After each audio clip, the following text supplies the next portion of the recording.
Wake that ass up. Early in the morning. The Breakfast Club.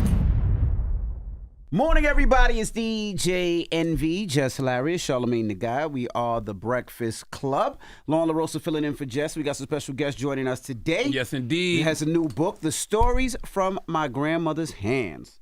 Ladies and gentlemen, back in the building, we have Resmaa Menakem. Welcome back. Hey, man, it's good to be with y'all. I always love spending time with y'all. All right, and you brought somebody with you. Yeah, that's my co-author, brother Mychael Rambo. Mychael Rambo, who's the acclaimed actor. I'm doing what I do. You're doing what you do. I love, My Grandmother's Hands is one of my favorite books ever, and the fact that this is now a children's book and we can introduce this to the babies. Yeah, man. Oh, my God. What inspired that, Remy? Black women. The population that kept coming up to me after My Grandmother's Hands was black women kept saying, you got to write a children's book, you got to write it. And I rejected it for like 3 or 4 years. I was like, no, you can't take all of that stuff and put it in the book. Mm-hmm. And then one day I woke up and I said, yeah, I should write a children's book, but it wasn't actually mine. And so, it came to me, and then I called my brother, and I said, so my brother works with children, and I knew he would bring something, and I can be a little long-winded, so I knew he would kind of help me pull stuff together. So that's what kind of brought it about. Now, in the opening of the book, the note, I have it right here. Yeah. You say that you want children to be able to play with the toys of, or be able to get through historical, intergenerational, and persistent institutional and personal forms of racialized trauma in a children's book. Yeah. So because when I think about my grandma, thinking of those words, and I think of my grandmother, I'm like, man, she was kind of preparing me for all of that because she walked through it. She tells me all the time about walking down the block I live on. She couldn't even walk on a certain side of the street. Yeah. So she kind of prepared me for that. Yeah. And I've never thought about it until I read this line. Yeah. So reading this book, how do you guys put that softly for a kid to be like, oh yeah, my mom did do that, or grandmom did do that? Yeah. So it starts with the adult bodies, right? So the fact of the matter is that we are all impacted by racialized trauma. It is one of the things that we don't pay enough attention to. And so what we try to do is if you notice in the album, in the first part of the album, or the first part of the book, there is a downloadable album. So it also has a music component to it. And the music component is primarily for the adults. Right? And what it's designed to do is help the adults begin to work with their own racialized trauma first. So when you listen to the music over and over and over again, and then you read the lines, something gets stirred in you about your own racialized conditioning. And then when you begin to then sit with the children, that stuff also starts to come up. And so your kids are picking up not only on the trauma pieces, but what's possibly healing, what possibly is needs more inquiry. And so the book actually has an album component to it in order to stir that. So you said something. You said that my grandmother prepared me for some things. But your grandmother didn't prepare you for those things only through instruction. You watched your grandmother. Yeah. You watched how she moved. Yep. You watched how she got down, what she recoiled from, what she leaned into, right? Even her sense. That's right. Yeah. That's exactly right. I'm just saying, it's so crazy. I'm connecting to this book like this. But it's because my grandma is a big part of my life. That's exactly right. That's exactly right. And so all we did with the book was bring all that stuff together and have our people begin to work with these pieces that are already percolating. Like, I know you got daughters, right? Whoa. So beginning to work with your own pieces, and you talk about your healing journey a lot, right? Working with those pieces actually gives room for your children. When you have more room in your nervous system, when you've worked with some pieces, your children pick up on the room that's available to them. It becomes more resourcing.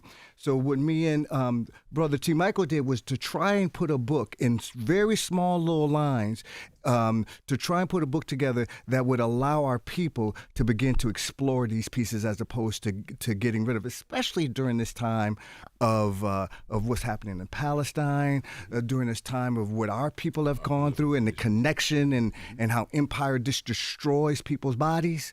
I think this book is really important right now. How difficult was it to, and I don't take this the wrong way, but almost to dumb it down so that a 3-year-old can understand it. You know what I mean? I think you say that because what our interest was to apply concepts that are tangible and like sensory. Because we all, as you pointed out, I could smell, I could feel, I could touch. And so each of the pages are couplets. There are 2 pages per grandmother. So it's a different name for a grandmother for every 2 pages, which speaks to the different variety of black and brown women who are grandmothers. And so through each of those, we experience an opportunity for the reader and for the child to say, all right, my grandmother. And hand is no accident, because That's right. the hand is such a healing thing. It's the salve, it's the soother, it's the patter, it's the giver. You know, so the idea of a hand being symbolic and the grandmother being that who's always offered us that sense of soothing and healing. And that art, music, poetry, literature opens and heals the wound at the same time. So this opens a space. We go, oh, right. And then it cleaves. You know, the word cleave is fascinating, because in this book, we cleave. The word cleave means to close, but it also means to open. Yeah, right. So it's one word that has opposite meanings, but still the same word. The book asks the reader to cleave to that which is really integral to growing and to healing, and to release. You know, so we have to.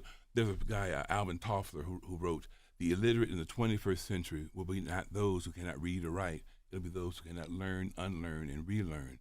So we're asking children to learn from their elders, the intergenerational healing, and to unlearn those things that white bodies may have taught them through the educational system, and then relearn the structural things that our ancestors, our grandmothers, our grandfathers, our fathers have given us. And so that's the context. Now, when you say unlearn, right? So my dad has a different way of looking at white people, right? Because he's dealt with white people differently, right? You know, there's been times when he had to use a different bathroom. There's been times he had to use a water fountain. There's been times when he was in the military. You know, my dad tells me a story. He was in the military. They're fighting for the country. They walk into a restaurant, and my dad, because he's black, couldn't eat there. But his white, people with him, squad, is eating there. And he just tells me how that feels. So he looks at white people differently from years of history. So do you relearn that? Because part of that unlearn that, because part of that makes me keep my eye open for white people in different things. And as you should. But you never break the cycle, because it's something that's learned and you never I think fully commit. The unlearning process is really about living. Because if you keep your eyes open, the concept for me is that we have to remind our children that they do what we do, not what we say. And so we have to teach them or show them how to unlearn by our own behavior. If you want a child to unlearn technology at the table while you eat, then you can't take a text message while you're at the table with your children. Right. Correct. So the concept of this is that a person, an elder, a guardian, a caretaker, reads a book. First of all, kids are now given at 3, 4, and 5 a tablet at bedtime. Not a book read by an elder. That's true. So if you read, automatically it's like language, words, the page, the tactile experience of turning a page. Reading is the aspect that takes us to freedom, takes us to another space of elevating who we are. We unlearn by showing children, showing ourselves that we can dismantle structures that have not served us. Well, parents got to be parents. But let me say something. Let me say something. So the fact is that we start off, black people start off as abundant, radical, hospitable, and generous people. That's who we are, right? And then some crazy shit happened, right? And in that crazy shit, we had to learn how to navigate it. Navigating it means you had to pull parts of your heart back, parts of your generosity back, parts of your abundance. You had to pull that back in order for you to survive. Your father had to begin to do that in order for you to be here. If he does not protect himself in those situations, you're not here. Do you understand what I mean? And so we had to do that over 250. All of us come from people who were raped legally for 250 years, legally. So in a structure like that, you cannot be gentle, you cannot be tender, you cannot be loving. Something happened to us, right? And so your father keeping his eye open and watching this stuff and watching patterns is important to your survival, right? But what happens is when you learn that muscle and you exercise that muscle, that becomes the only muscle you use. And what we're saying is, with our book, is that in my books, is that these things are invitations to begin to use and reclaim the muscle of tenderness with our babies, to begin to reclaim the muscle. Do you understand what I mean? Because the structure is designed to flatten and take that away from us, right? And so we have to reclaim it. So your daddy did something that was protective, right? Our grandparents did something that was protective. I tell people all the time, whoopings comes from the term whippings. That's right. Think about that. And the idea that we need to reclaim those pieces in order to pass down resource to our children's children's children's children's children. James Baldwin, I was watching a thing on James Baldwin the other day, and he was being interviewed by this white dude. And he was trying to explain to the white dude. And I got the sense as I'm watching it, I go, oh, I get it. He's saying that to this white dude, and he's saying this in this interview, and he absolutely knows that this white dude, this white reporter, does not know what the hell James Baldwin is talking about. In that time, the white boy did not know what he was talking about. Not only did the white boy not know what he was talking about, most black folks didn't know what he was talking about. And then it hit me. He wasn't saying that for that time. He literally was saying that for me as I was watching it. Do you understand what I mean? For a time such as this. For a time such as this, right? He knew that the people were conditioned in that particular time not to understand what he was saying. When Nikki Giovanni was talking, they were saying it at that time knowing that the people could not take it in. They were unconditioned to take it in. But they said it for us to hear it now. So that's what your dad did. Your dad was doing those pieces, so you had some resource to be nourished by. So when this stuff started attacking you and brutalizing you, you didn't crumble. Right? That's what we're trying to do with the books, is get our people to understand you're not defective. The moves you make are protective, not defective, but you have to slow it down individually and communally to be able to work with that stuff. Otherwise, we have been conditioned that the black body is where we also do our dirt, right? So we go at each other in ways that are not tender, that isn't generous, because we haven't worked that muscle enough yet. And our books are really about how do we begin to work that muscle so we can actually pass something down. I want to expound on something that Envy said and what you just said, Resmaa. And speaking of passing it down, right? What Envy is describing his father is going through, to me, is just PTSD. Yes. Right? Yeah. So when you make a children's book and you want to teach kids about their ancestors, you want to teach them about where we come from, at such an early age, you also do have to teach them about that trauma that our ancestors experienced because of white supremacy. Are we introducing that to them at an early age? Are we passing on that generational trauma by doing that? So let me say one quick piece. The idea of PTSD, post-traumatic stress disorder, I think is a fallacy. As a therapist, I think that's a fallacy. Not a fallacy. I think it's part. Yeah, it hasn't been. Most people haven't been trained properly as it relates to racialized trauma and as it relates to the degradation that visibly melanated bodies have to deal with in a structure that's predicated on the white body deeming and has deemed itself the supreme standard by which all bodies' humanity shall be measured structurally and philosophically. Before I come out of the womb, my mama's daddy's mama was dealing with that. So by the time I come out, the stress responses that are floating around in your daddy's bloodstream, in his sperm, in my mama's bloodstream, in her eggs, I'm being conditioned by that. When I say post traumatic stress disorder, I say not post. Ain't nothing post about what we're contending with. It is now. It is now. It is pervasive and persistent traumatic stress disorder. Do you understand what I mean? Oh, I get you. And so that you have to do a different tact when you're talking about something that is consistent, pervasive, and persistent. It is not past. Right? What our people right now, we are living on land. Me and you, all of us are living on land. in which there used to be 50 to 100 million people on this land that did not look like anybody in this room. Indigenous people on this land, there were once 50 to 100 million. There's less than 8 million of them now. Mm-hmm.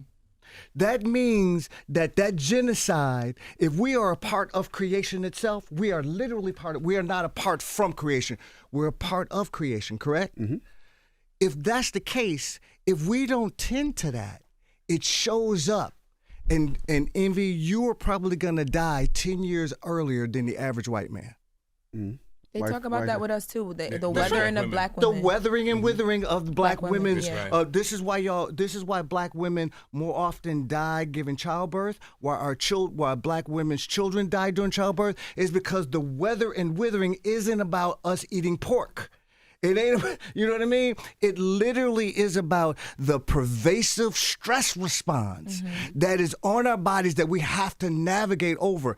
And what has happened to us has not happened to us individually. It's also happened to us communally. But all we develop are individual responses. We go to therapists. Nothing wrong with going to see therapists. Go see your therapist. But some of what is impacting us happened to us communally. So only developing an individual response to a communal horror is inadequate. That's why what you do with the Wealth Summit is so important. Right. You're giving voice to the communal impact of racialized trauma and brutality, and you're saying to black people, you're not crazy.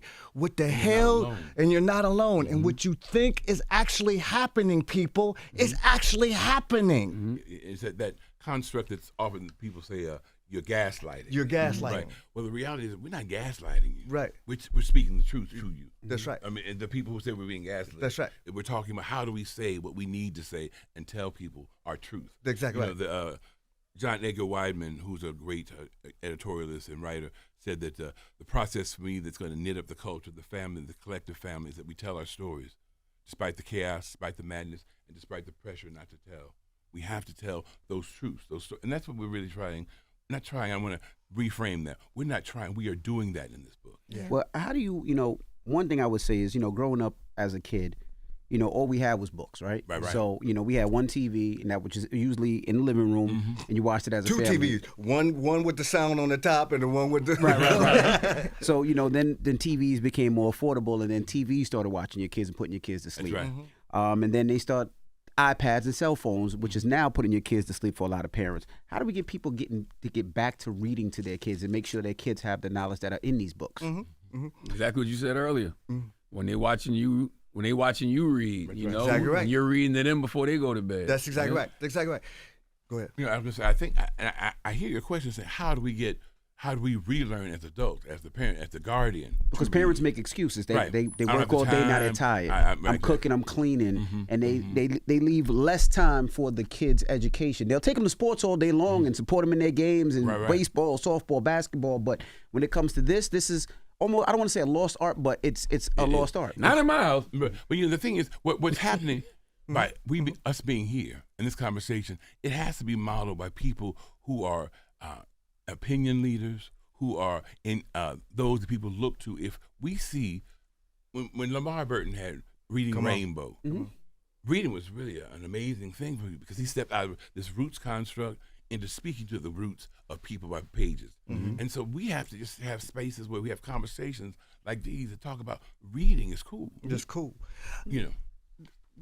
Go ahead, sir. No, it's about the book. So if you want to finish your thought, go ahead. No, I just think so recently, and you guys have probably seen this. You saw where Brother Ta-Nehisi Coates was on. I'm reading this book right now. The Message. It's amazing. He was on CBS this morning. It is amazing. I'm reading this book right now. I'm on chapter 3. Right. So when you watch him be very clear about his particular understanding and how us as people, black people, that there is a synergy between oppressed people when they go up against empire. And what he saw in terms of being in Israel and what he saw on the Gaza Strip, when he saw those things, it reminded him of where he came from and his people, and how apartheid is something that empire uses to push people in a ghetto, to push visibly melanated bodies, black bodies, brown bodies into a particular place in order to usurp the land, in order to usurp the resources, right? If people don't have the moorings to understand that, when certain people are saying this is how it should be, so we should have access to that land, we should be able to put people in open air prisons, we should be able to do all of these different type of things, we should have people that don't have access to water and don't have access to their own historical land and stuff like that. If you don't help people moor themselves, they will be sold all of this stuff, and then before you know it, they're the same ones that are also being genocided and having their land taken, and the kind of cycle repeats. So what we're trying to do is we're trying to say, look, all of the things that you're seeing happening in the world happen when people don't have an understanding of themselves in connection to the rest of humanity, right? That reading to your babies opens up enough room, opens up enough intimacy between your nervous system and their nervous system, right? That when this structure brutalizes them, they have resource to tap into because daddy provided it, because mama provided it, because that. Do you understand what I mean? Absolutely. It is not a cognitive, only a cognitive understanding. It is a conditioning that our babies, that if we're aunts, if we're uncles, there is a conditioning that takes place that allows us to go, I don't know what that is, but I ain't doing that. I'm not doing that. Right. Right. It is a mooring process. So DJ, this idea of saying, how do we get people to read again? We get people to read again by reading. That's it. We get people to read again by them seeing us. Even if we faking it, right? Even if you faking it, sometimes you fake it, and then all of a sudden you go, oh, I'm noticing something now. There's more room. A lot of times we get books and we read the books for remedy, and that's the problem.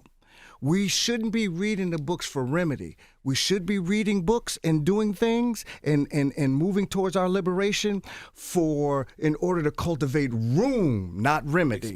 Expansion, not remedy. My mother was an English teacher.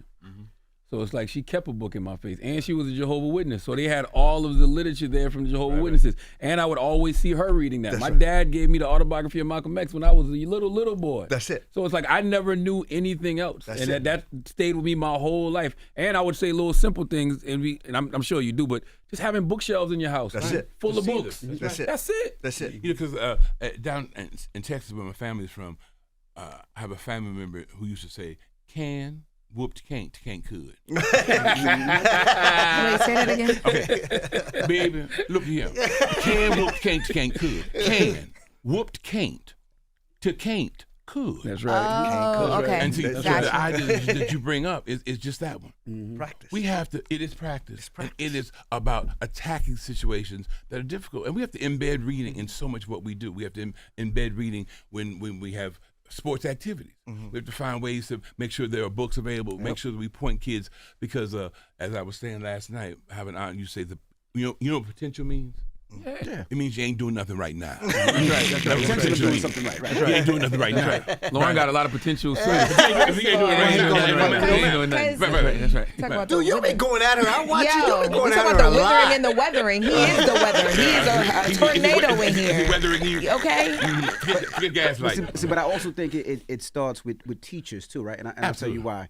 When I was in Hampton, I read and I studied to pass, not to understand and learn. I understand right? that. Same when I was Because in the school. teachers graded to pass. Come on. So they didn't care if you understood. They just cared if you got what was correct on that form, on that test. Yeah.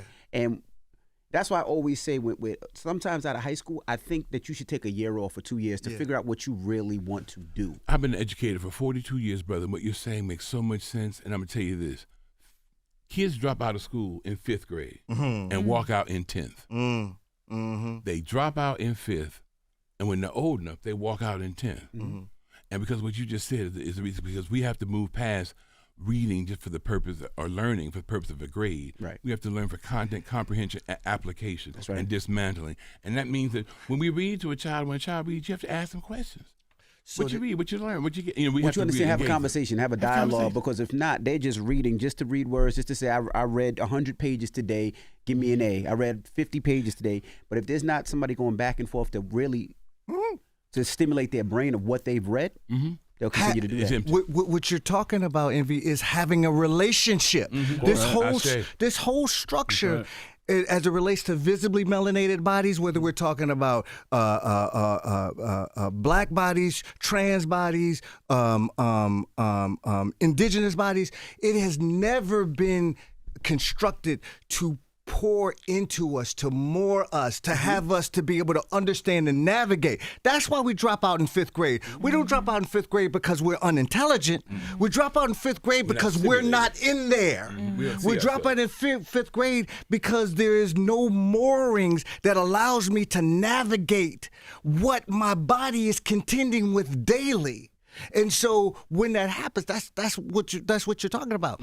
You like if I understand the game is passing this test, I'm gonna play the game. If the game was to moor me so I have my feet on foundation that will allow me to be to have a sense of myself across time, backwards and forwards, now reading becomes something that is instrumental to not just me, but the future of my people. The craziest And make thing the happened. kids, like my wife makes my kids an hour a day. You have to read. My mom used to do have that. to. We had it during homework. You have time. to. That's it. We have to take technology breaks. You know what I'm saying? And you know the thing But- is, yes, sir. But I would say this, and like Charlamagne said, my kids have to read. But you know what's even more impactful? Come on. They'll read, right? I'm taking my son to soccer the other day. He's asking me about. How old is he? He's 9. Okay. He's asking me about equity. He's asking me about dividends. He's asking me about investing. Financial literacy. That's But right. you know where he's getting it from? Not from them books. He Technology. reads those books, but then he watches Shark Tanks because it explains better in a way that he can understand. But it's a blending. It's a just like- blending of it, which And you I explain love. it to him. I You do. know equity. You Yeah, know of all of course. that stuff. But I was so shocked at Right. age Absorbing 9 that. that he was like, "Dad, what is equity? Yeah. And what does investing mean?" right, and I'm right, sitting there right. like, "Well, what did you Where'd read? you pick that up from? Where'd you get that?" And Right. he goes, "Shark Tank." That's And I'm right. like, "Holy shit!" Can I ask you a question? Yes, sir. When he did that, did you brighten up?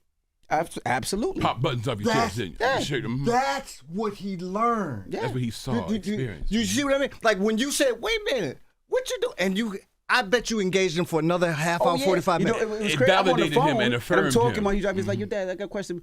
He was like, "What's equity?" And I'm like, "Equity?" I'm like, so I'm asking him now, like, where did you hear that from? That's right. Where did you hear equity Right. was? And he's trying to explain it. But He look didn't how have it you right. bright, like even right now. Look how you brightening up right now. Like even right now, your energy is like, Your whole right? countenance. That's right. That's what our babies learn from. Not just the words, but daddy just The relationship okay. with the words. Yeah, and this thing that's happening is nervous room, space, resource. That's all we're trying to get at. You do that over and over and over again, you're literally teaching him how to tap into communal resource. And like that blending, just like in investment profiles, you diversify. Yeah. And so what Charlamagne is saying is by giving an hour, I'm just giving you more resources to diversify your portfolio. Yeah. And that's the concept where we're looking at. And as an educator, one of the things that as parents you all have such power to do is that when I have a student in my classroom and I see they're struggling, I share with them, particularly in elementary school, I'll see you tomorrow. That's hope. Right. You see, because when a child realizes that an adult that they admire, that they look to, wants to see them tomorrow, that gives them a reason to show up. Because when they go home, often some of them, not all of them, but many of them experience a sense of not feeling connected and not having a reason to wake up. Nobody sees them. Mr. T. Mychael gonna be in school tomorrow. I'm gonna do this, you know, and that's really so vital. As a person who lived unhoused, I know what it means, like how you lose humanity when people don't look at you. They avert their glance. They don't look at you. You know, when you take a photograph, you remember photographs? Remember the ones, the hard ones? Absolutely. The 1 hour, you know, that a picture. Yeah. You remember pictures, don't you? Like the printout one?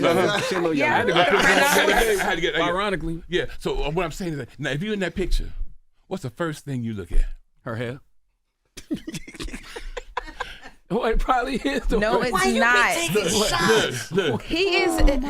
Y'all need to pull your brother up. Okay. He could have said your eyelashes. It was good. I would have eyelashes in a pull out. Unless I But took see, it today. here's But the back point. then, I think you probably. My outfit probably was Sorry, the right. person. But see Sorry, what Resmaa, see what sorry, you're saying. Resmaa. You If that laughing a little outfit- too hard over here. I'm just saying. I'm wondering You why he turning red. That's No, ridiculous. but he taking time like he be like. Stop fire. That's my dog, man. No, I he just digress. called me an animal. Oh my God. Yes, that's. I like Lauren. She's good people. My point be here that you look at yourself. Yeah. How your hair looks, if your eyes are half closed, if something in your teeth, all that stuff. Right? You playing with your game. See, and if you don't like that picture, you don't show it to nobody else. Right. If your picture's not if you're not in the picture doesn't matter. Right. So if our babies don't see themselves in the picture and in a way I see what you that did there. amplifies themselves, makes them proud of who they are, and this book is intended to do that. No, what you said is so true. Because the other thing that I was going to say is what makes kids gravitate towards books, especially my daughters, is the artwork. Yes. Artwork We didn't is have great. this growing up. Yeah. You didn't see, black bodies, black people, black faces on books like that. As soon as I bring this home, they're gonna be all over. You have some real photos in here too. How That's did you right. choose So my those? grandmother right there. Yeah, This that's is his your grandmother. grandmother? Okay. So what y'all need to know is that the artist. So there's three of us that put the book together. The artist that did that is a. So these aren't illustrations. These are actually paintings and mixed media paintings. So this is Leroy Campbell. So in our community, we know who Leroy Campbell is, like Leroy Campbell and Charles Bibb. So when we wrote it, we sent it to him, and he just started putting the pieces together for each one. We shared some ideas about what we thought the pictures needed to have in them. That's right. Right. The music goes with each line in the book. Right, that's why we wanted people to be able to download it and have it readily available to them. That's why it's wrapped in plastic. Is because we don't want people to open up the book and then take a picture of the code in order to download the thing. So Leroy did all of the art pieces to that, and he didn't do it on computer. He did it straight. It took him 2 years to get all of that together. That's why they feel so rich. That's why the sense of it is the way that it is. So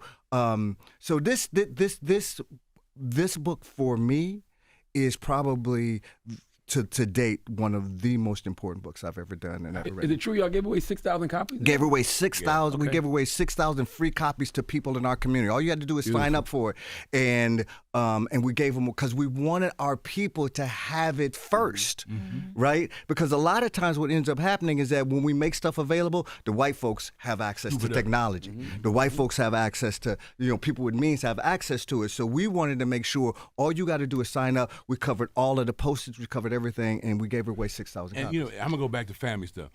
My granny again would say telegraph, telephone, telenegro.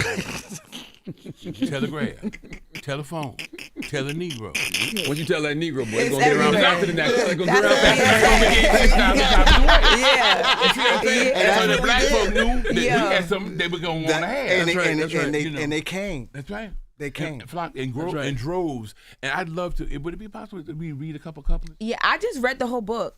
Come I on can't now. wait to call my grandma. Like it just feels like I was raised by my mom and my grandma, so this it feels so home. Like I read the whole book, but you Yeah, I'd go love ahead. to do that. Want to read something on here? Let's do it. Yeah, thank you.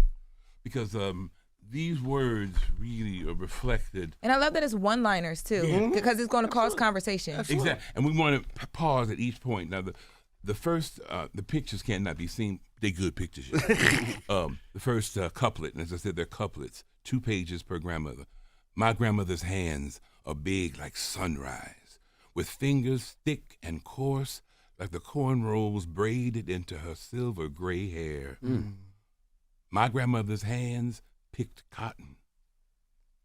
Conversation started right there. Right there. That's it. Right there. She picked cotton. What? My grand, she did. And these hands all the hands are exaggerated so that people can see the depth of what the story and the hands have done. Then this next couplet, just stop here, this next one, we refer to this grandmother as Granny. Some of us know the Granny, right? So my granny's hands rest on her belly as she hums and sighs, rocks and sways like leaves swirling in the breeze. My grandmother's hands left handprints on my heart. Handprints on your heart? What you mean, man? Yeah. You know, so like each couplet, like the music, and like integrating, diversifying your portfolio, we have the album to ensure that the reader and the parent or the guardian has a chance to recognize there's a synergy. Yeah. There's a way of integrating all these elements. And sensory stuff is what black folks brown people came to understand. It was about learning auditorily, the oral tradition, all these things, making stuff by hand, watching a grandmother cook. So all these pages speak to artwork that shows a grandmother cooking, shows a young child with a wheelchair. You know, so there are all these things that say everybody has access, everybody can see themselves in the picture. Yeah. That's right. One last thing. So what we did is that each of the terms that we use for grandmother were specifically picked. And the reason why we picked it, we wove a lot of things into this book in order to have people begin to inquire and ask questions. So what we did was we picked names from the 5 different nations that brutalized us. Okay, so there's a name for Portuguese for grandmother. There's a name for English for grandmother. There's for Spanish. All of so the reason why we did that is that we wanted our people to begin to work with those pieces and then begin to inquire over time. Like why is she saying grandma this, but no, on this one she's saying that, and hopefully people will begin to look at how black bodies have been traumatized even before we got here, right? And so a lot of the things, the music, are all points of inquiry, and that's we tell the parents. Listen before you ever even read the book to your child. It may be a month or 2 before you read the book to your child. Listen to the music, download it onto your computer, and then just walk around and listen to the music. And then that will begin to stir stuff for you, stuff that you have intended to. So that way, when you read to your babies, you can begin. They will pick up on both the constriction and the resource and the expansion. And so for us, it is we really encourage parents to spend time with the music and reading the book to themselves first, because there's parts of us that hasn't been healed as it relates to this stuff. And to add to that, simply, That's why he act how he act. That's why he do that. Yeah. But you know, He working on it. He got 200 people at the expo, and all they need to focus on is him. 3,000. My bad. That's even worse. Want to throw that out That's there. even 3,000 worse. 3,000 people every year. Like 3 to 5,000. Somewhere around there. Yeah. Look, I don't even know what I was gonna say. That It's okay. Continue. Thank you. Soft space over here. Yeah, okay. Well, you know, the fun thing for me is to see the connection that happened when I've read it with children. Yeah. And they see, can't and wait. of course they say, I want to see the pictures. Absolutely. And when we did a test run, and the last picture in the book That's it. has a meditative image of a grandmother and a grandchild, and next to them is a dog. I read this I teach, like I said, K through 6 as well as in the college level. I asked the kids, what did you think about the book? Ain't no animals. Yeah. There were no animals in the picture. Right. And it's interesting. The kids connect to animals. Yeah. Companions, Yeah. unconditional love. And so we had to get in there and figure out how we can get a That's pet right. in there, an That's animal. right. You know, so like, we see things in here that kids want to see and want to, that sparks an interest for them. So we wanted to integrate so many different things. The other thing that we've made a concerted effort to in this book is making sure that all of the pigmentations were covered. Very true. Like, so light skin. So you'll like this, DJ. Yes. So light skin and Thank you. and He hit me. Yeah, no. I know they've been going at us all Haters. ever since Kendrick. They've been going at us Haters. hard. But go ahead. Right. Continue, brother. so light skin, dark skin, blue, black. The black same of brown. yeah, all of Common that, color. and it's because right. we Cashew. wanted people to read it and look at it and have the babies look at it and see themselves in it, regardless of the pigmentation, whether it was dark, whether it was blue. That the blackness. To one of the things that when I write, I think about blackness as principle. It is like the blackness of creation is the principle of emergence, right? The blackness of the womb, the blackness of the galaxy. Things. What's the definition of penumbra? Well, darkness gives birth to light. Darkness gives birth to light. And that has how creation functions. So what we wanted to do was make sure that when people, regardless of our pigmentation, because we've been brutalized by this idea of whiteness and whiteness being advantaged in this structure, right? That what we wanted to do was have people and our babies and our parents to be able to see themselves regardless of what the pigmentation was. I can't wait to read this to my daughters tonight, Definitely man. pick this book up, man. And we appreciate you, brothers, for joining us. And you know, on the front, Menakem. there's also people can take workshops with me and all you got to do is scan. There's a lot of scans in the book. And the good brother Resmaa Menakem is going to be at the 4th Annual Mental Wealth Expo. That's right. Tomorrow, Saturday. That's right. From 11 a.m. to 4 p.m. That's at the Marriott Marquis in Times Square. So you have a book signing? And we got a book signing tomorrow at Sisters Uptown Book Friday or Bookstore. Saturday, is it? Friday. So say tonight. No, so tonight we have a book signing. We had one up in Kingston yesterday. 200, 300 people showed up. Tonight we're gonna. It ain't quite 3,000 to 5,000, but it's okay. It's okay. It's all right, because all them people in the room and they need to be focused on him. Don't only let that go. Everybody ain't free at the Mental Wealth Expo, but Resmaa's gonna be at his book signing. That's right. I'll be there. That's right. All right. Well, it's Dr. Resmaa Menakem. It's T. Mychael Rambo. We appreciate you, brothers, for joining us this morning. Thank you. And make sure you go get the book, Please. The Breakfast Club. Good morning. Wake that ass up. Early in the morning. The Breakfast Club.